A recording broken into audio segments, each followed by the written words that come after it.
Hi guys, কি খবৰ? ভালে আছেনে? আজি আপোনালোকৰ মাজলৈ লৈ আনিছোঁ মাংসৰ কাৰী এটা ৰেচিপি। যদি ভিডিঅ'টো চাই ভাল পায় তেনেহ'লে লাইক, কমেণ্ট আৰু লগতে মোৰ চেনেলটো ছাবস্ক্ৰাইব কৰি দিব। তেনেহ'লে ব'লকচোন চাওঁ ভিডিঅ'টো কেনেকুৱা হ'ল। এইফালে আপোনালোকে দেখা পাইছে মিডিয়াম সাইজৰ আলু 3টা, কেঁচা জলকীয়া কেইটামান, এইফালে পিঁয়াজ আৰু এইফালে আদা নহৰুখিনি ধুনীয়াকৈ থেতালি ল'লোঁ। লোৱাৰ পাছত এইফালে মাংসত ব্যৱহাৰ কৰিছোঁ জিৰা গুড়ি, জলকীয়া গুড়ি, মিট মছলা, ৰেড চিলি পাউডাৰ, হালধি, গৰম মছলা আৰু নিমখ দি পেলাই গোটেইখিনি ধুনীয়াকৈ সানি ল'লোঁ। আপোনালোকে ইয়াত বেলেগ মছলা যদি ব্যৱহাৰ কৰিম বুলি ভাবিছে তো কৰিব পাৰে।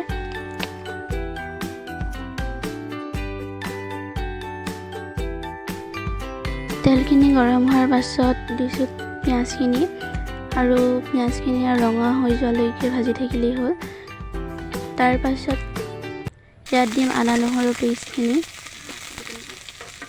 আৰু এইখিনি ধুনীয়াকৈ ভাজি থাকিব আৰু ইয়াৰ গোন্ধটো নোযোৱালৈকে এইখিনি ধুনীয়াকৈ ভাজি থাকিলেই হ'ল। ভাজা হোৱাৰ পাছত মাংসখিনি দি দিছোঁ। মই ইয়াত আলু দিয়া নাই, এতিয়া মাংসখিনি দিছোঁ। দি পেলাই ধুনীয়াকৈ মিক্স হৈ যোৱালৈকে এনেকৈ লৰাই থাকিব। লৰাই দেখিছেনে ইয়াৰ পৰা তেলটো বাহিৰ হৈ আহিছে। এনেকৈ লৰাই থাকিলেই হ'ল।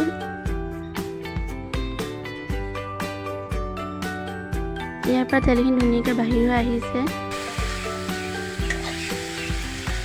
আৰু মছলাখিনি ধুনীয়াকৈ লাগি গৈছে মাংসখিনিত।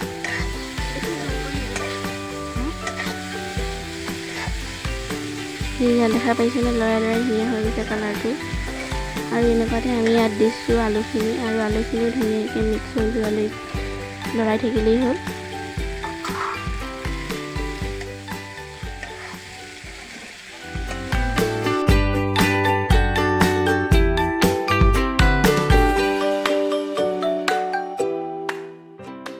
এই আলুখিনি মিক্স হৈ গৈছে আৰু আমি এনেকুৱাতে অকণ পানী দিছোঁ যাতে লাগি নধৰে আৰু ইয়াত ঢাকি দিছোঁ। 10 মিনিটমানৰ পাছত এয়া চাওক ধুনীয়াকৈ সিজি গ'ল আলু মাংস। আৰু এইখিনিতে আপোনালোকে নমাই ভাজি যদি খাব বিচাৰে তেনেহ'লে খাব পাৰে। এইখিনিতে নমাই তো আমি কাৰী বনাম, সেইকাৰণে ইয়াত পানী ব্যৱহাৰ কৰিম। ঠিক আছে, চাওক ধুনীয়াকৈ মাংসটো তেল ওলাই আহিছে আৰু পানী ব্যৱহাৰ কৰি ঢাকি দিছোঁ। দি 15 মিনিটমানৰ পাছত এয়া চাওক ধুনীয়াকৈ উতলি আহিছে আৰু কালাৰটো উঠি আহিল। এইফালে মাংসৰ জোল হৈ গ'ল আৰু এতিয়া নমাই দিম। নমাই পেলাই ভাত খোৱা দেখুৱাই আছোঁ।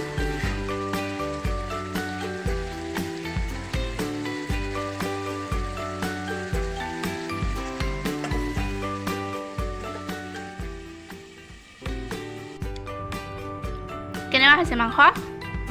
একদম বহুত ধুনীয়া আছে। মই পাৰিছোঁ নে বনাবলৈ? বহুত ধুনীয়া আছে। গাইছে মাংস খাইছোঁ তো এতিয়া আমি ভাজা মাংসকণ খাইছোঁ আৰু তাৰপিছত মানে ভাত খোৱাৰ দেখুৱাই আছোঁ।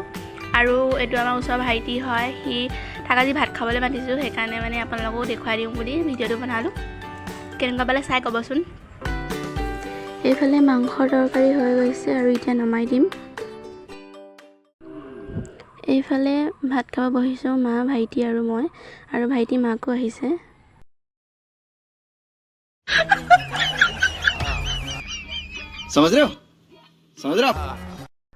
তো আমি ভাত খাব বহিছোঁ। ভিডিঅ'টো ইমানখিনিতে সামৰণি কৰিছোঁ। আজিলৈ বাই বাই।